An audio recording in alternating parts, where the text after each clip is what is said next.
Hello from Russell and from me. Welcome to the programme. First tonight, calls for the government to do more to help people fleeing from the war in Ukraine as a mother and daughter are rehomed in Suffolk. Earlier this week, the Home Secretary apologised for the time it's taken for Ukrainian refugees to arrive here. It comes as the new Home Office figures show that just 12,000 refugees have reached the UK so far. With the help of a translator, Tanya Mercer has been hearing how Masha and her daughter have been saved from Kharkiv and how their hosts now want to help more refugees.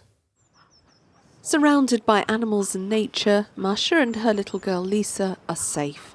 In the past 2 months, their lives have changed beyond recognition. When Russia invaded Ukraine, they spent 7 days in the underground of their home city of Kharkiv before Masha decided she had to get Lisa out. The explosions were coming closer and closer, and at some point in time I made a decision, took Lisa and go to the underground. And 7 solid days in the underground without leaving it, and I've realized I have to go. I completely lost it. I was crying non-stop, and Liz was coming to me to comfort me. I just grabbed passports. I grabbed as much as you can for Lisa, some clothing, some books, and I just took 1 pair of trousers for myself and 1 sweater. Masha and Lisa are now staying with Celeste and Sergei, a distant Russian relative, on their care farm near Beccles. Masha's parents, brother and grandmother remain in Ukraine.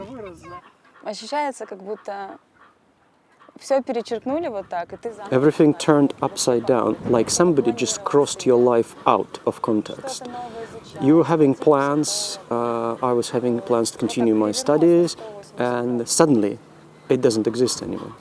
Sergei says he wanted to help the refugees as he watched the horror unfold perpetrated by his country of birth. It's just horrific. You know, it's horrific. For the first 2 weeks, I couldn't get my head around it. I thought somebody need to pinch me. It's a bad dream. This is not in my name. This is horrific. This is the biggest catastrophe after the Second World War. And I've asked Celeste, I said, look, I think the situation is getting worse. How about 2 of my relatives? She turned to me in the kitchen and said, why are you asking? Get them out. For the first week after their arrival in Suffolk, Lisa wouldn't speak, but after spending time with the animals, she started to open up.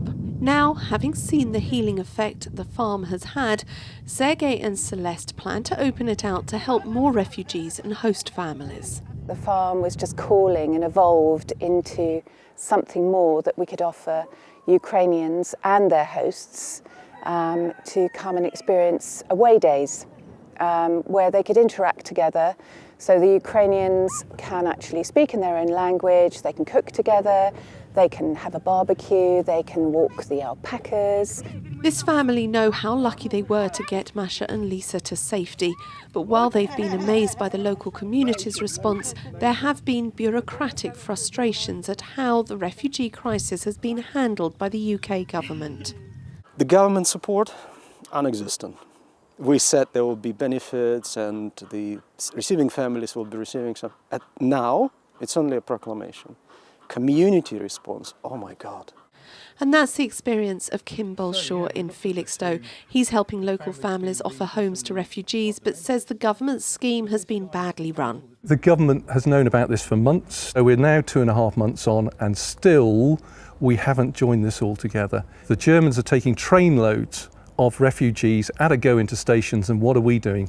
Trickling through, 1,000 a day. It's ridiculous. For now, Masha and Lisa can breathe. They don't know what their future looks like, if or when they'll see their family again. But this place offers them a haven to escape their fears, and hopefully it will offer many more that chance soon. Tanya Mercer, ITV News, Shipmeadow near Beccles.